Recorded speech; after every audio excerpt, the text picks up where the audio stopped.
Beaucoup de gens ont du mal à accepter que dans le vaste univers tout entier, il n'y ait que de la vie sur Terre. Cependant, en même temps, certains rejettent toute information sur l'existence de races extraterrestres. Dans cette vidéo, je vais vous présenter des cas réels de communication avec des extraterrestres, ainsi que des êtres venus sur Terre depuis d'autres mondes et ne l'ont pas caché. Numéro 1. L'un des cas les plus connus de l'histoire de l'ufologie est l'histoire du mari et de la femme Betty et Barney Hill. Tout s'est passé le 19 septembre 1961. Tard dans la nuit, les époux revenaient en voiture de vacances à Montréal vers leur domicile au sud de Lancaster. Betty remarqua un étrange objet lumineux dans le ciel. Au début, il l'a pris pour une étoile filante, mais il a ensuite remarqué que l'objet montait et non vers le bas. La femme propose alors de s'arrêter et d'observer la sphère lumineuse avec des jumelles. Le mari de Betty l'a rassurée en lui disant que ce n'était qu'un avion. Peu de temps après, les Hills remarquèrent que l'étrange objet semblait les poursuivre et devenait progressivement plus grand. Ensuite, il s'est approché le plus possible de la voiture de Betty et Barney, après quoi ils ont entendu un bruit étrange et ont remarqué qu'il ne s'agissait pas d'une sphère, mais d'une soucoupe volante extraterrestre. Ils ne se souviennent pas de ce qui s'est passé ensuite. 2 heures plus tard, ils se sont réveillés dans leur voiture et ont tenté de rentrer chez eux le plus rapidement possible. Pendant longtemps, les époux ont souffert de maux de tête et de cauchemars pendant le sommeil, après quoi ils ont demandé l'aide d'un psychothérapeute. Au cours d'une séance d'hypnose, on a découvert qu'ils avaient été enlevés par des extraterrestres à bord d'un vaisseau spatial. Pendant 2 heures, les extraterrestres ont communiqué avec les époux, leur montrant une sorte de carte des étoiles et leur indiquant d'où ils venaient. Avant de retourner dans les collines, les extraterrestres ont prélevé des échantillons de leur peau, de leurs cheveux et de leurs ongles. Cette histoire a fait l'objet de critiques, mais les ufologues la considèrent toujours comme une preuve directe de l'existence de races extraterrestres. Numéro 2. L'histoire d'Elizabeth Clerk ressemble à l'intrigue d'un film de science-fiction. Mais selon la femme elle-même, tout est vrai.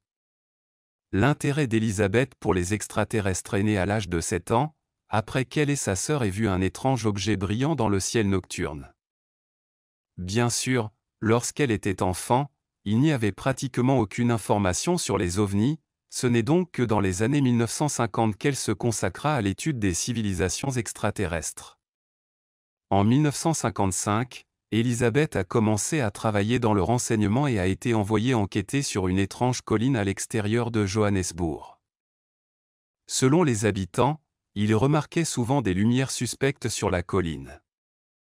Lorsqu'Elizabeth atteignit la colline, elle aperçut un vaisseau spatial qui ressemblait à un disque en rotation avec un dôme fixe au centre. Bien sûr, la femme s'est immédiatement rendue compte qu'elle avait de la chance de rencontrer des extraterrestres. Après cet incident, Elizabeth a commencé à ressentir une connexion télépathique avec un être appelé Icône. Icône a dit à la femme qu'il était un scientifique de la planète Meuton. Elizabeth a communiqué par télépathie avec son ami pendant 1 an et 1 jour. Il a invité la femme à visiter sa planète et, bien sûr, elle a accepté. Étonnamment, la femme a eu la chance de se rendre 3 fois sur la planète Meuton. La dernière fois, il y a passé beaucoup de temps, attendant la naissance d'un enfant d'un extraterrestre nommé Icône.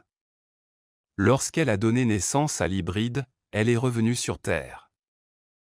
Les histoires d'Elizabeth ont été critiquées et moquées, mais la femme continue d'affirmer que tout cela lui est réellement arrivé. Numéro 3. Ninel Kulagina était l'une des femmes les plus célèbres de l'Union soviétique possédant des capacités extrasensorielles. Son nom a suscité l'intérêt du public dans les années 1960 grâce à des films en noir et blanc démontrant ses capacités inhabituelles. Ils ont enregistré comment Ninel pouvait déplacer des objets avec la puissance de son esprit, disperser des rayons laser et affecter les organes internes des animaux. La femme elle-même a déclaré qu'elle avait hérité de ses capacités de sa mère. Bien sûr, ces capacités incroyables d'une personne ordinaire sont devenues une sensation. De nombreux instituts scientifiques, non seulement en Union soviétique mais dans le monde entier, ont étudié son organisme. Certaines personnes pensaient même qu'elle était la représentante d'une race extraterrestre non étudiée. Au fil du temps, les sceptiques ont accusé Ninel de tromperie en collusion avec des scientifiques soviétiques. Cependant, à ce jour, on ne sait pas si cela est vrai, car il existe réellement des personnes dotées de capacités surnaturelles dans le monde, et il est possible que cette femme en fasse partie. Numéro 4. Le 5 novembre 1975, un incident survenu avec un bûcheron nommé Travis Walton a changé sa vie pour toujours. À 18 h, lui et ses collègues sont arrivés à Jeff Forest, près de Snowflake, en Arizona. Au bout d'un moment, ils remarquèrent un étrange objet lumineux en forme de disque. Travis a décidé de se rapprocher, mais dès qu'il l'a fait, un rayon vert a émergé de l'objet qui le frappait, et la douleur lui a fait perdre connaissance. Ses collègues, voyant ce qui se passait, se sont précipités pour monter dans la voiture et appeler la police. Les agents arrivés sur les lieux n'ont trouvé ni l'objet en forme de disque ni Travis lui-même, ils ont donc arrêté le reste des bûcherons pour meurtre. Cependant, un test polygraphique ultérieur a montré que les collègues de l'homme disparu disaient la vérité. Quelques jours plus tard, Travis a repris conscience, se retrouvant près de Snowflake. À cette époque, il ne se souvenait absolument de rien, mais au fil du temps, les souvenirs ont progressivement commencé à revenir. Travis a assisté à des séances d'hypnose. Après eux, il a été révélé qu'au moment de la disparition, Travis était entré dans une grande pièce et qu'en entendant ses cris, 3 humanoïdes ne mesurant pas plus de 1,5 m sont venus vers lui. Effrayé, il courut vers une autre pièce qui ressemblait à un planétarium puis se retrouva dans une 3e pièce. Là, il a rencontré un être casqué qui lui a ordonné de s'allonger sur une civière, après quoi on lui a mis une sorte de masque sur le visage et l'homme a perdu connaissance. Il ne se souvient pas de ce qui s'est passé ensuite. Selon Travis, les extraterrestres ont réalisé qu'il l'avait blessé, alors ils l'ont emmené à bord de leur vaisseau pour le soigner. Cette histoire est incroyable après tout, pourquoi un bûcheron ordinaire et ses collègues auraient-ils inventé cela? De plus, le polygraphe a montré que ces personnes ne mentaient pas. Numéro 5. Le pharaon Akhénaton, également connu sous le nom d'Amenhotep IV, a gouverné l'Égypte de 365 à 1349 avenue Agathon est considéré comme le pharaon le plus mystérieux de tous. Si vous regardez ses sculptures, vous constaterez qu'il avait une apparence atypique par rapport aux autres pharaons. Il n'avait pas l'air d'un homme sévère, fort et puissant, au lieu de cela, il se caractérisait par un aspect doux, une minceur, des hanches arrondies féminines et une forme de visage allongé. On ne sait pas si Agathon avait réellement cette apparence androgyne ou s'il voulait simplement être représenté comme une figure combinant à la fois des caractéristiques masculines et féminines. Akhénaton était connu comme l'un des innovateurs religieux les plus influents de l'histoire de l'humanité. Il a transformé l'Égypte en une société monothéiste, abandonnant le culte de nombreux dieux. Le seul dieu pour Agathon était Aton, ou le disque solaire. En son honneur, il construisit la ville d'Amarna. Mais le plus surprenant est qu'Aton ait décrit son lien avec les êtres célestes et se considérait comme l'un d'entre eux. De plus, des recherches récentes menées par des scientifiques ont montré que ce pharaon présentait plusieurs mutations génétiques. Les ufologues pensent qu'il a été soumis à des expériences menées par des extraterrestres. L'Égypte ancienne était entourée de mystères qui restent à ce jour non résolus. Par conséquent, on ne sait pas qui il était réellement, un humain ordinaire ou peut-être un extraterrestre. Numéro 6. Billy Mayer est né en 1937 et a grandi comme un enfant normal.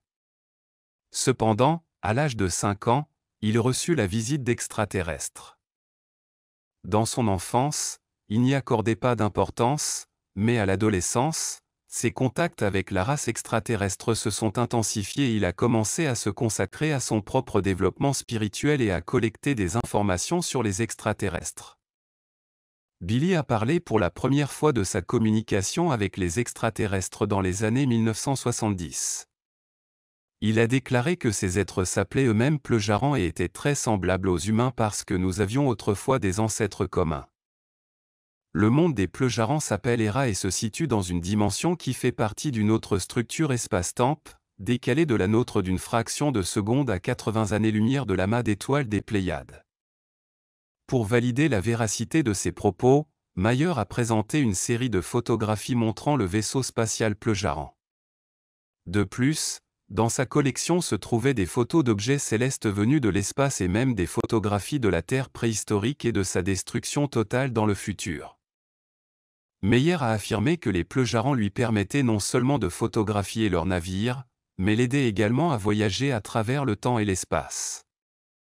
Lors de ces voyages, il prenait toutes ces photos. Malgré le grand nombre de preuves de l'existence d'extraterrestres, la plupart des gens ne le croyaient pas. Cela a été particulièrement influencé par sa femme qui, après le divorce, l'a accusé de fraude et de falsification de photos. Numéro 7.